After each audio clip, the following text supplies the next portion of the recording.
શ્રી કૃષ્ણાય નમઃ. આજે આપણે આ વિડીયોમાં સાંભળીશું શ્રીમદ્ ભગવદ્ ગીતા અધ્યાય 1, તેમાં શ્લોક 1, કુરુક્ષેત્રની યુદ્ધભૂમિ પર સૈન્ય નિરીક્ષણ.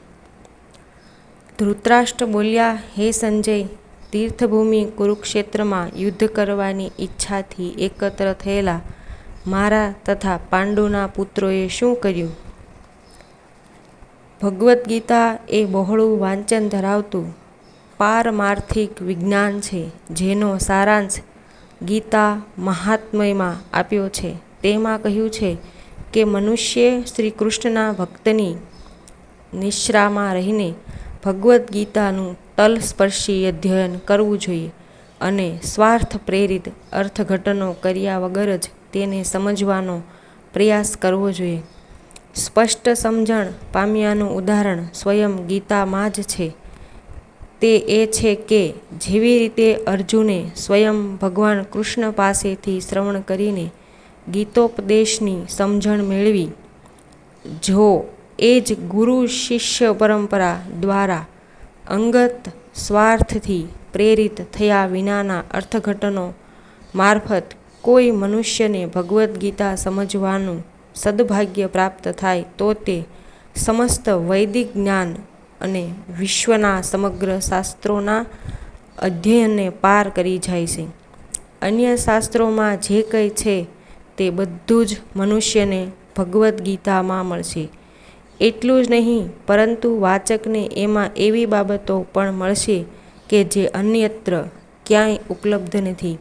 ગીતાનું આ વિશિષ્ટ ધોરણ છે.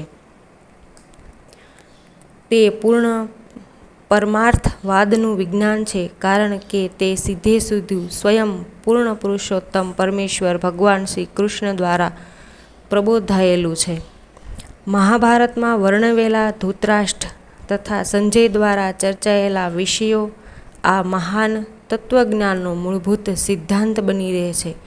એ સ્પષ્ટ છે કે આ તત્વજ્ઞાનનો ઉદ્ગમ પ્રાચીન વૈદિક કાળથી પવિત્ર તીર્થસ્થળરૂપ ગણાતા કુરુક્ષેત્રના યુદ્ધ સ્થળમાં થયો હતો, જ્યારે ભગવાન સ્વયં આ લોકમાં ઉપસ્થિત હતા. ત્યારે માનવ જાતિના માર્ગદર્શન માટે ભગવાને તે પ્રબોધી હતી. ધર્મક્ષેત્ર, જ્યાં ધાર્મિક વિધિ વિધાનો કરવામાં આવે છે, તે સ્થળ એ શબ્દ મહત્વનો છે, કારણ કે કુરુક્ષેત્રના યુદ્ધક્ષેત્રમાં અર્જુનના પક્ષે પૂર્ણ પુરુષોત્તમ પરમેશ્વર સ્વયં ઉપસ્થિત હતા. કૌરવોના પિતા ધૃતરાષ્ટ્ર પોતાના પુત્રોના અંતિમ વિજયની શક્યતા વિશે અત્યંત શંકાશીલ હતા. તેની આવી શંકાને કારણે તેમણે પોતાના સચિવ સંજયને પૂછ્યું, મારા પુત્રો અને પાંડુના પુત્રોએ શું કર્યું? તેમને ખાતરી હતી કે પોતાના પુત્રો તથા નાના ભાઈ પાંડુના પુત્રો એમ બંને પક્ષો કુરુક્ષેત્રની યુદ્ધભૂમિ પર નિશ્ચયપૂર્વક સંગ્રામ કરવા માટે એકત્ર થયા હતા. એમ છતાં તેમની જિજ્ઞાસા અર્થસૂચક છે. પિતરાઈઓ અને ભાઈઓ વચ્ચે સુલહ થાય એવી ધૃતરાષ્ટ્રની ઈચ્છા ન હતી, અને તેઓ પોતાના પુત્રોના ભાવિ વિશે નિશ્ચિતપણે જાણવા માગતા હતા. આ યુદ્ધ કુરુક્ષેત્રમાં થવાનું હતું, અને આ ક્ષેત્રનો ઉલ્લેખ વેદોમાં સ્વર્ગના નિવાસીઓ માટે પણ તીર્થસ્થળ તરીકે થયેલો છે. તેથી આ પવિત્ર સ્થળનો યુદ્ધના પરિણામ પર કેવો પ્રભાવ પડશે તે વિશે ધૃતરાષ્ટ્ર અતિ ભયભીત થયેલા હતા. તેઓ સારી પેઠે જાણતા કે આનો પ્રભાવ અર્જુન તથા પાંડુના અન્ય પુત્રો પર સાનુકૂળ પડશે, કારણ કે તેઓ બધા જ સ્વભાવે પુણ્ય આત્માઓ હતા. સંજય વ્યાસનો શિષ્ય હતો, અને તેથી વ્યાસ દેવની કૃપાથી તે ધૃતરાષ્ટ્રના ભવનમાં બેઠા બેઠા પણ કુરુક્ષેત્રની યુદ્ધભૂમિ પર થતી ઘટના નિહાળી શકતો હતો. તેથી જ ધૃતરાષ્ટ્રે તેને યુદ્ધક્ષેત્રની સ્થિતિ વિશે પૂછ્યું હતું. પાંડવો તથા ધૃતરાષ્ટ્રના પુત્રો બંને એક જ કુળના છે, પરંતુ અહીં ધૃતરાષ્ટ્રના મનોભાવ વ્યક્ત થાય છે.